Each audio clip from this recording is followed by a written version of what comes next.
السلام علیکم نحمد و نصلی علی رسولہ الکریم اما بعد۔ میری عزیز ماؤں اور بہنوں، آپ سب کو رشدہ اکیڈمی میں خوش آمدید۔ آج ہم جانیں گے تیسرے کلمے کی فضیلت کے بارے میں۔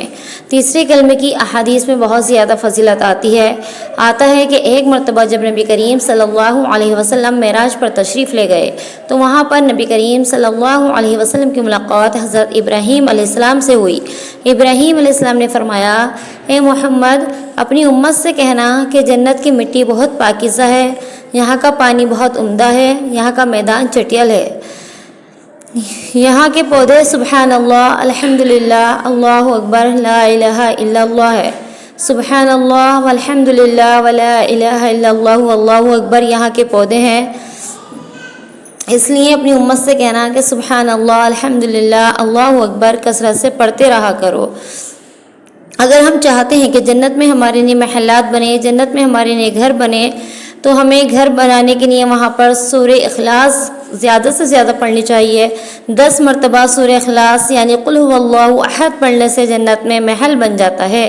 اور اگر ہم وہاں اپنے لیے پیڑ پودے لگانا چاہتے ہیں تو پھر ہمیں سبحان اللہ، الحمدللہ، لا الہ الا اللہ، اللہ اکبر یہ پڑھنا چاہیے۔ ایک مرتبہ نبی کریم صلی اللہ علیہ وسلم نے ارشاد فرمایا صحابہ کرام سے کہ تم میں سے کون ہے جو احد پہاڑ کے برابر صدقہ کر سکتا ہے، احد پہاڑ کے برابر نیکیاں کما سکتا ہے؟ صحابہ کرام نے عرض کیا کہ یا رسول اللہ، یہ تو بڑا مشکل کام ہے، احد پہاڑ کے برابر نیکیاں کرنا۔ آپ نے فرمایا ایک مرتبہ سبحان اللہ کہنا احد پہاڑ کے برابر نیکیاں کرنے کی طرح ہے، ایک مرتبہ الحمدللہ کہنے کا ثواب احد پہاڑ کے برابر ہے۔ تو دیکھیے کتنے چھوٹے چھوٹے عمل پر اللہ تبارک و تعالیٰ کتنی زیادہ ہمیں نیکیاں دینے کے بہانے ڈھونڈتے ہیں، کتنی نیکیاں دیتے ہیں۔ بس ہم لینے والے بن جائیں۔ کمی ہمارے اندر ہے کہ ہم اسے حاصل نہیں کرنا چاہتے، لینا نہیں چاہتے۔ زبان تو ہماری ہر وقت کسی نہ کسی کام میں لگی ہوئی ہے، ہر وقت ہم اپنی زبان سے کچھ نہ کچھ بول رہے ہیں۔ اگر اسی زبان کا استعمال کرتے ہوئے ہم اللہ کا ذکر کر لیں، اسی زبان کو حرکت دیتے ہوئے ہم اللہ کو یاد کر لیں تو ہماری دنیا اور آخرت دونوں بن جائے گی۔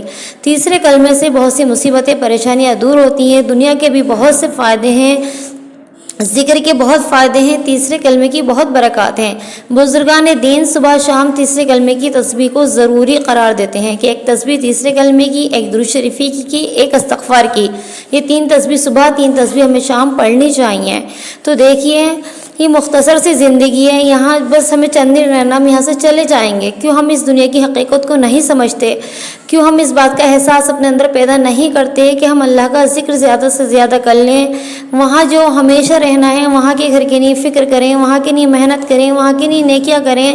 دنیا کے لیے تو ہم نے بہت بھاگ دوڑ کر لی، بہت محنتیں کر رہے ہیں، کہ ہم نے اپنی آخرت کے بارے میں سوچا ہے کہ ہم وہاں کے لیے نیکیاں کرنا چاہتے ہیں، کہ ہمیں وہاں کے گھر کی فکر ہے، ہم نے اپنے رب کو راضی کرنے کے بارے میں سوچا ہے؟ نہیں، بلکہ ہم کچھ نہیں سوچ رہے۔ ہمیں آخرت کے بارے میں سوچنا ہے، اللہ کو راضی کرنے کے بارے میں سوچنا ہے۔ بہت فضیلت ہے تیسرے کلمے کی۔ تیسرا کلمہ پڑھیں، اپنی زبان کو حرکت دیتے رہیں، بہترین ذکر۔ بس کیا ہے کہ ہر وقت ہماری زبان اللہ کے ذکر میں رطب اللسان رہے، اللہ کے ذکر سے تر رہے۔ بہترین عمل ہے یہ کہ ہماری زبان ہر وقت اللہ کے ذکر میں تر رہے۔ ہم اپنی زبان سے ہر وقت اٹھتے بیٹھتے چلتے پھرتے کچھ بھی پڑھتے رہیں، کبھی استغفار پڑھ لیں، کبھی درود شریف پڑھ لیں، کبھی تیسرا کلمہ پڑھ لیں، کبھی پہلا کلمہ پڑھ لیں۔ کسی بھی عمل کو، کسی بھی نیکی کو چھوٹا نہ جانیں، بس عمل کرتے رہیں، اللہ سے قبولیت کی دعا کرتے رہیں، اخلاص کے ساتھ کریں، خالص اللہ کے لیے کریں، دکھاوا اس میں نہیں ہو، اور کرنے کے بعد بھی اس پر استغفار کریں اور اللہ سے دعا کریں، یا اللہ میں نے یہ پڑھا تو ہے، اب پتہ نہیں تیری شان ہے بھی یا نہیں، بس یا رب جیسا بھی مجھ سے ہوا میں نے کر لیا، اب تو اس کو قبول فرما، اس کو رد نہ فرمانا، اس کو قبول فرما لے، اور ہماری دنیا بھی درست کر دے، آخرت بھی درست کر دے، دونوں جہان میں ہمیں کامیاب کر دے۔